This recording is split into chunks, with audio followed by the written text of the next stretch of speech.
J'étais avec une cliente la semaine dernière qui commence à avoir un petit peu trop de clients en individuel et qui veut chercher à récupérer du temps, à gagner du temps et surtout à pouvoir accompagner plus de clients et non pas à être bloqué par un certain volume de clients individuels. Et j'ai envie de te partager aujourd'hui un petit peu ma réflexion à ça. Comment est-ce qu'on fait pour passer d'accompagnements qui sont uniquement individuels à des accompagnements qui sont un peu plus hybrides où on va pouvoir amener du collectif, de l'individuel, peut-être de la formation, peut-être des expériences différentes, mais qui permettent d'accompagner du coup plus de personnes pour potentiellement le même accompagnement et parfois même avoir même plus de résultats avec une formule hybride que si on était uniquement en individuel. Bienvenue à toi dans cet épisode. Si tu n'es pas encore abonné, je t'invite à le faire dès maintenant. Toutes les semaines, tu retrouves des vidéos full valeur pour les coachs, thérapeutes et experts de l'accompagnement qui veulent bâtir leur activité de cœur. Donc, si tu n'es pas encore abonné, je t'invite à le faire dès maintenant et à mettre un petit like sur cette vidéo. Ceci étant dit, on rentre dans le vif du sujet. Alors, pour passer d'accompagnement individuel à accompagnement collectif ou alors hybride ou une formule un petit peu différente qui permet d'accueillir plus de clients, il faut déjà s'assurer dans un premier temps d'avoir bien validé son offre. Pour moi, c'est ça le plus important et dans le cas présent où ma cliente a déjà un certain nombre de clients, un certain volume de retours qu'elle a pu avoir suite à son accompagnement, c'était déjà le cas. C'est la raison pour laquelle je lui ai dit « Ok, si tu vas aller plus loin maintenant, il va falloir arrêter de faire ce que tu as toujours fait et commencer à mettre des choses différentes. » Et une des choses différentes, c'est commencer à réfléchir non pas en comment est-ce que je fais pour accompagner un seul client, mais à réfléchir à comment est-ce que je fais pour en accompagner plusieurs en même temps sans pour autant négliger la qualité et la livraison du service qu'on veut donner tout simplement. Parce que c'est toujours ça le point qui est à privilégier, c'est OK, on veut accompagner plus de clients, on veut potentiellement avoir plus de chiffre d'affaires, mais derrière, à quel prix? Si c'est un prix où c'est au détriment de la qualité de ce qu'on va livrer, pour moi, ce n'est pas acceptable. Et donc, il faut plutôt se demander, OK, comment est-ce que je fais pour, avec l'accompagnement que je propose, accompagner plus de personnes tout en conservant le même niveau d'exigence, le même niveau de qualité et surtout, comment est-ce que je fais pour apporter peut-être même une transformation plus rapide? Parce que c'est ça aussi qui est important, c'est que l'individuel c'est bien, mais parfois il y a aussi d'autres solutions pour avoir des résultats plus rapidement. Et c'est comme ça qu'on réfléchit et qu'on amène tout simplement une expérience client qui va être juste incroyable et qui nous permet de quelque part scaler une offre. Et c'est là le point aussi qui est à prendre en considération, c'est qu'une offre doit être scalable. Donc moi, ce que je t'invite à faire et ce que j'ai invité ma cliente à faire, c'est de commencer à mapper concrètement quelles sont les différentes étapes par lesquelles elle passe systématiquement avec tous les clients qu'elle accompagne. Si par exemple, tu es dans l'accompagnement au burn-out, il y a de très fortes chances qu'à chaque début de séance, tu fais la même chose avec tous tes clients. À chaque deuxième, troisième, quatrième séance, tu as à peu près les mêmes thématiques qui reviennent. Peut-être que tu vas d'abord commencer par travailler les valeurs. Peut-être qu'ensuite, tu vas faire un exercice. Je ne sais pas, je ne suis pas expert dans le domaine, mais tu vas forcément avoir des choses qui se répètent et qui vont te permettre d'avoir un espèce de parcours client qui est plus ou moins standard au fil de l'eau, qui va se dessiner au fil de l'eau. Et ça amène un point qui est hyper important, c'est que si tu veux pouvoir accompagner plus de clients dans un même accompagnement, il va falloir faire rentrer le même type de client dans ton accompagnement. Tu ne vas pas pouvoir être ultra flexible et avoir tout type de profil dans ton accompagnement. C'est impossible parce qu'il y aura tellement de disparités entre les problématiques des personnes et qui ils sont et ce qu'ils veulent résoudre comme problème que tu ne pourras pas t'adapter suffisamment et tu deviendras un petit peu un espèce de pantin qui va devoir faire le grand écart à chaque fois parce qu'il y a 10 personnes qui rentrent dans les cases de ceux que tu peux accompagner et il y en a peut-être 3 qui ne rentrent pas dedans et qui vont te prendre 80% de ton temps parce qu'il va falloir que tu adaptes tout pour eux. Donc il faut savoir aussi à un moment donné qui est-ce qu'on veut vraiment accompagner et qu'est-ce qu'on veut leur apporter. Quel est le point A dans lequel ils sont aujourd'hui et quel est le point B dans lequel ils désirent aller. Et en partant de là, on va mapper, ok, l'étape A1 c'est ça, l'étape A2 c'est ça, l'étape A3 c'est ça, l'étape B1 c'est ça, l'étape B2 c'est ça. Et on va commencer tout simplement à avoir un espèce de fil rouge qui va se dérouler et qui va nous permettre derrière de commencer à réfléchir à ok, est-ce que cette étape-là, la personne peut la faire en autonomie? Est-ce qu'elle a nécessairement besoin de ma présence? Est-ce qu'elle a nécessairement besoin d'avoir un coach ou une thérapeute qui va l'aider sur ce point spécifiquement? Ou alors est-ce que je peux peut-être le faire de façon collective? Ou alors est-ce que je peux le faire de façon différente, que ce soit avec une plateforme de formation ou alors des audios ou alors des exercices d'introspection ou alors avec une plateforme un peu plus immersive. Bref, il y a plein de solutions qui existent et tu n'es pas forcément obligé d'être la seule et unique personne qui va faire tous les one-one et qui va délivrer. Il y a plein de façons de faire pour simplifier le chemin de transformation et bien souvent on se dit oui mais je ne peux pas. La personne, elle a absolument besoin de moi, elle a absolument besoin que je sois avec elle et que je la guide et que je l'accompagne. Et c'est une très grosse croyance limitante qu'on a tous parce qu'on pense qu'on n'est pas remplaçable. On pense qu'on n'aura pas une transformation aussi importante si ce n'est pas à 100% du one-one ou si ce n'est pas à 100% nous qui le font, qui délivrons la prestation ou l'accompagnement. Et là-dessus, je peux te dire une chose, c'est que pour avoir accompagné plus d'une centaine de personnes, je peux t'assurer que toutes les étapes de ton parcours de transformation n'ont pas la nécessité d'être faites en individuel. Tu peux très bien avoir les mêmes résultats juste avec une plateforme de formation. Tu peux avoir les mêmes résultats juste avec des exercices qui sont donnés et du contrôle et du feedback derrière. Tout dépend après de ce que tu vas aller chercher. C'est sûr que si on parle d'un trauma, ça va être compliqué de dire écoute, tu regardes la vidéo 2 sur la plateforme et c'est réglé. Non, clairement pas. Ça ne marche pas comme ça. Par contre, si c'est un exercice pour définir ses valeurs, potentiellement que la personne elle peut déjà faire un grand travail d'elle-même en travaillant avec des questions que tu peux lui donner, en travaillant sur des documents qui sont préparés et qui lui permettent déjà de faire des choses en autonomie et ensuite de travailler avec toi en individuel peut-être pour creuser chacune de ses valeurs. Je te donne un exemple, mais ça te permet déjà de gagner du temps et d'éviter de te répéter. Et c'est ça qui est important, c'est que tu n'es pas là pour répéter 50 000 fois les choses, tu veux à un moment donné aussi récupérer du temps. Tu n'as pas de valeur ajoutée à répéter la même chose à longueur de journée à chaque fois que tu as un nouveau client. Non, vaut mieux que tu mettes ça sur une plateforme de formation ou que tu cherches à le condenser à un endroit où les personnes vont pouvoir tout simplement le faire en autonomie et le faire à leur rythme aussi. Et en faisant ça, tu commences déjà à récupérer du temps, à gagner du temps et donc potentiellement à pouvoir le donner et l'allouer à d'autres clients et tu peux accueillir dans ce cas déjà plus de clients. Et tu peux même aller plus loin, c'est te demander ok, il y a peut-être des sessions spécifiques que j'ai fait jusqu'à présent avec mes clients en individuel que je vais peut-être pouvoir délivrer en collectif parce que le sujet peut parler à beaucoup de personnes, qu'il peut y avoir un bel effet miroir aussi et qui tout simplement n'est pas trop personnel ou alors même est très personnel et dans ce cas ça revient presque à un espèce de cercle de parole qui peut être ultra puissant, qui te permet de libérer la voix, libérer la parole et même aller encore plus loin avec tes clients parce qu'ils se retrouvent avec plein de personnes qui vont pouvoir peut-être les challenger, qui vont peut-être leur apporter d'autres points de vue, d'autres angles qu'ils n'ont peut-être pas encore pu tout simplement avoir parce qu'ils n'étaient pas dans cet espace-là, pas dans cet environnement, pas connectés à l'énergie du groupe que tu peux créer et constituer. Et ça va être encore plus impactant pour eux. Et ça va être plus impactant pour eux. Et en plus de ça, ça va te demander encore moins de temps. Pourquoi ? Parce que tu vas délivrer une expérience et tu vas délivrer un tronc commun quelque part à ton groupe de clients et donc naturellement ça te prendra aussi beaucoup moins de temps. Et en réfléchissant comme ça et en étant un petit peu plus ouvert que juste à se dire tout doit être fait en individuel parce que c'est moi qui peux que délivrer ça, tu te rendras vite compte que tu commences à trouver, ok, cette partie-là, je peux peut-être la délivrer sur une partie de formation. Cette partie-là, je peux la délivrer sur un collectif spécifiquement. Cette partie-là, potentiellement, que je peux donner des exercices en amont et juste amener derrière le collectif, amener derrière, un individuel spécifique sur un point. Ou alors, tu peux même avoir juste une partie, entre guillemets, qui va être plutôt formation avec la possibilité d'avoir des coachings flash avec toi à ta disposition et les personnes les prennent à la demande et potentiellement tu arriveras au même résultat parce que tu te rends compte que les personnes ont peut-être juste besoin de toi à 1, 2 ou 3 moments bien spécifiques par rapport aux problématiques qu'ils ont et ils n'ont pas besoin d'avoir un rendez-vous toutes les 2 semaines avec toi ou toutes les semaines avec toi. Et en fait, ça demande juste une certaine ouverture d'esprit et une expérimentation. Faut itérer ton parcours client. Je veux dire, il n'y a rien qui est gravé dans le marbre, il n'y a rien qui est la bonne réponse à 100%.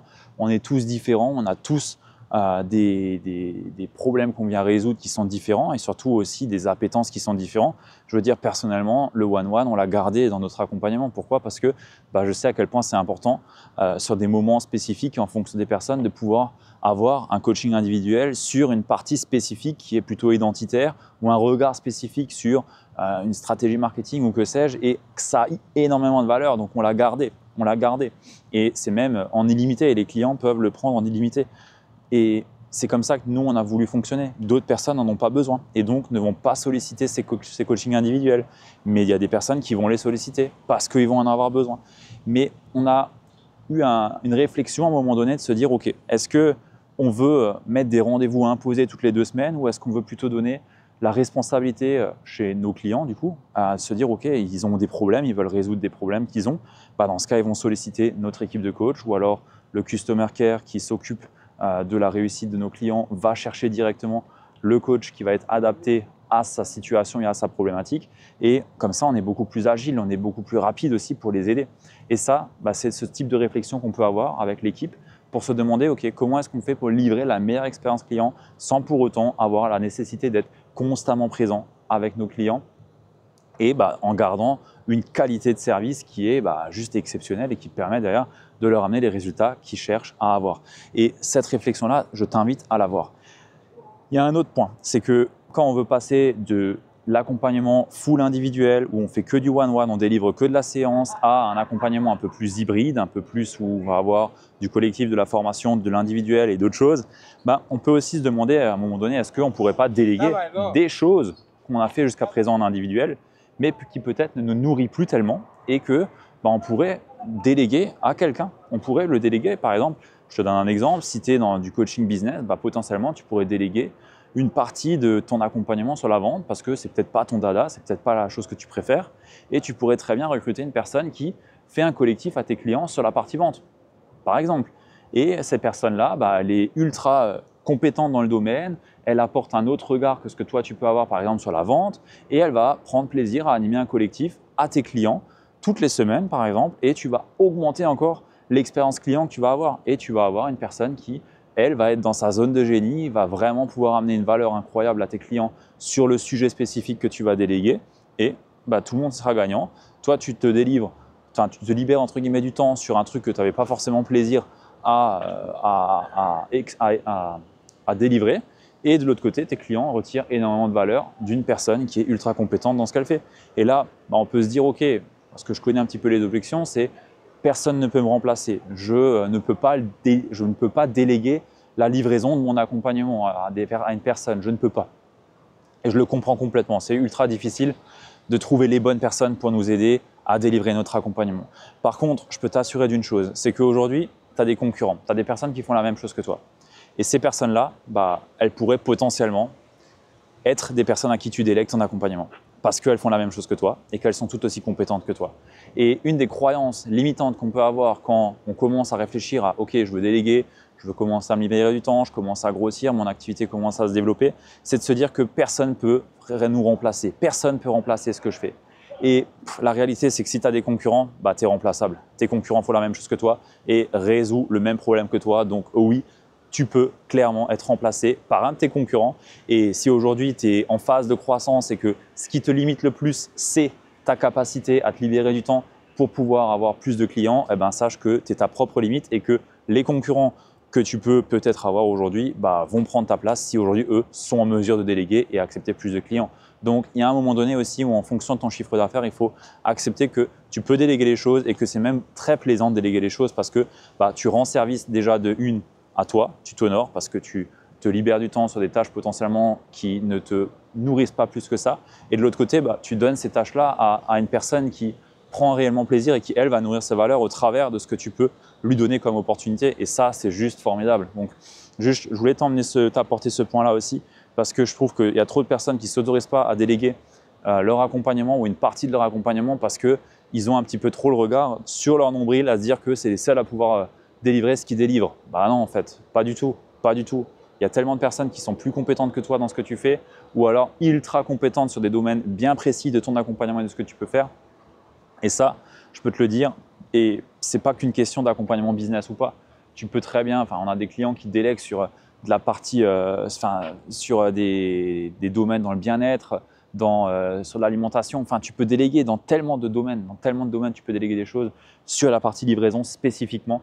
Et c'est juste incroyable derrière parce que ça ramène encore plus de valeur à tes clients. Et c'est ça le plus important au final. On veut délivrer une expérience client qui est incroyable et qui permettent une vraie transformation. Et pour ça, il y a des personnes qui sont potentiellement plus compétentes que toi à un certain niveau parce que naturellement, il y a un moment donné où tu es la propre limite de ton activité Et si toi, tu n'as que 24 heures dans une journée et que tu veux accompagner plus de clients et que tu fais que du one-one, eh ben, il va falloir à un moment donné commencer à réfléchir dans ce sens-là.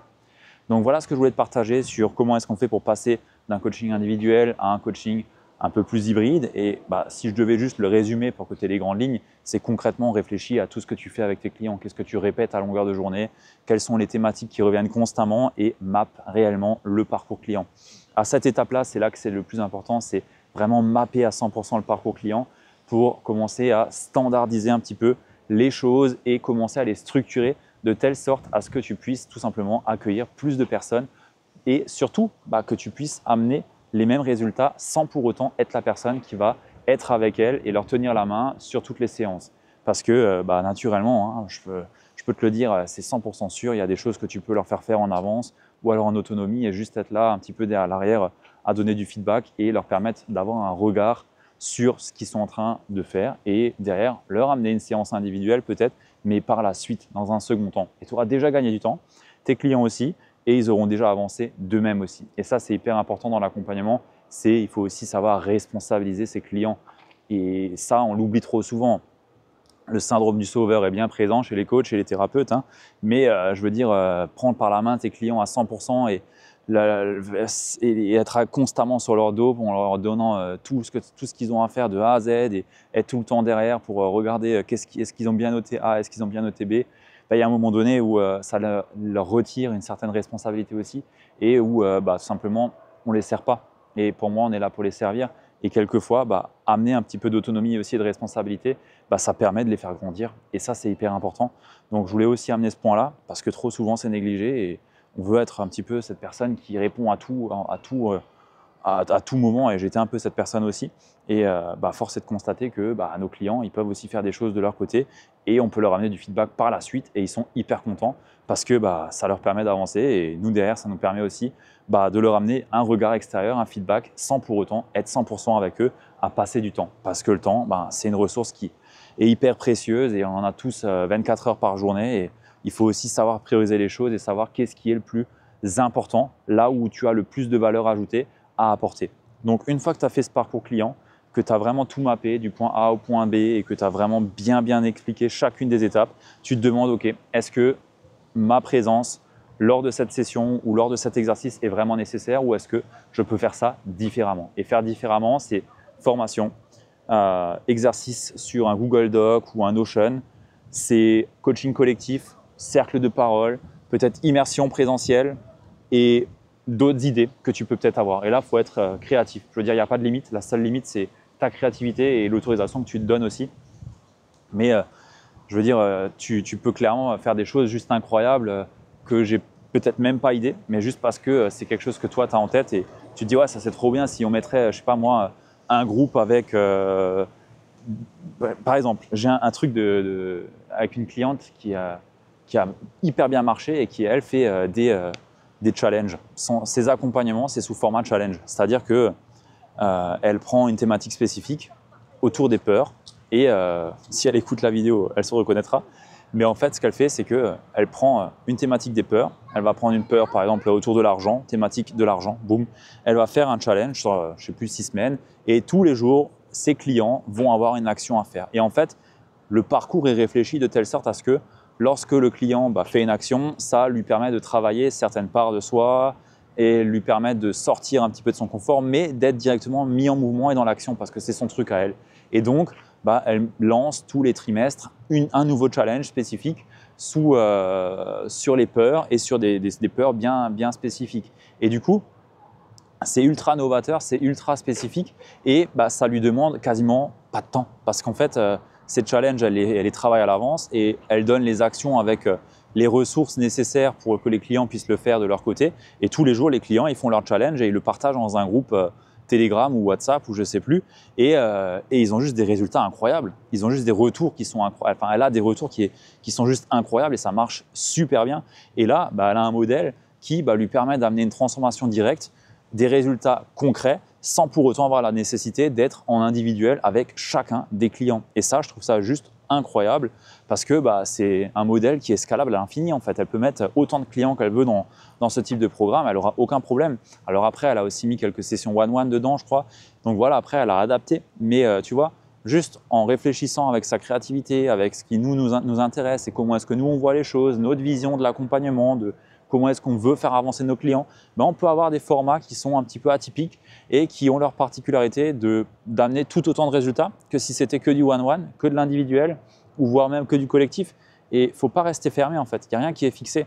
Je veux dire, on entreprend tous et on est là pour innover. L'entrepreneuriat à la base, c'est de l'innovation aussi. Et je vois trop de personnes qui innovent plus parce qu'on suit tous les mêmes codes. Et il y a un moment donné aussi où il faut laisser parler un petit peu son cœur et voir, ok, si aujourd'hui, moi je ne crois pas au collectif, ou moi je ne crois pas à la formation, ou moi je ne crois pas à l'individuel, ou je ne sais pas quoi, ok, quelle forme d'accompagnement est-ce que moi j'ai envie de proposer, tu vois? Pour moi, personnellement, j'adore le collectif, j'adore l'individuel, j'adore la formation. Notre accompagnement allie les trois. Et j'adore le présentiel aussi. Donc, on propose du présentiel également dans l'accompagnement. Et c'est comme ça qu'on arrive à avoir un accompagnement qui est juste béton et qui, moi, m'excite plus que tout à l'idée de le délivrer. Et on a une équipe qui est à l'intérieur, qui délivre aussi. Donc, je ne suis pas là à toutes les étapes. Je suis là à des étapes spécifiques et ça me permet de gagner du temps, de me libérer du temps et de pouvoir construire la suite, de pouvoir créer la suite et juste continuer à avancer comme ça. Et on s'améliore tout le temps. Toutes les semaines, je me demande comment est-ce que je peux réduire le TT, le time to value, comment est-ce que je peux réduire le temps nécessaire pour qu'un client rentabilise l'investissement qu'il a pu faire avec nous. Et c'est une question qui m'obsède et je n'arrêterai jamais d'améliorer le parcours client. Et c'est la raison pour laquelle je t'invite aussi à faire ça et à te poser régulièrement sur l'expérience client que tu peux avoir pour la changer, la modifier, l'améliorer, parce que tout bouge. Et si on ne se fait pas ces questions-là, il y a un moment donné où nos offres seront dépassées, nos accompagnements seront dépassés et on sera juste obsolète. Et ça, c'est pas acceptable pour moi parce que simplement, on veut œuvrer, on veut impacter et c'est de ma responsabilité de tout faire pour être à la pointe et avoir le meilleur accompagnement et de délivrer de la meilleure des façons l'accompagnement qu'on peut proposer. Donc, c'est hyper important. Donc voilà ce que je voulais te partager sur ce sujet-là. J'espère que ça a pu te parler. Si c'est le cas, dis-moi un petit peu ce que tu peux en retenir dans les commentaires. Et si ce type de vidéo te parle et que tu as envie que je parle un petit peu plus de livraison, de comment est-ce qu'on fait pour commencer à scaler, comment on fait pour commencer à sortir un petit peu de l'individuel pur et dur et de l'opérationnel, laisse-le moi savoir et je te partagerai d'autres vidéos et d'autres conseils que je peux avoir à ce sujet-là. C'est un sujet que j'adore et je pense que je vais de plus en plus en parler. Donc laisse-moi savoir si ça te parle. Sur ce, je te dis à la prochaine vidéo et à très vite. Ciao!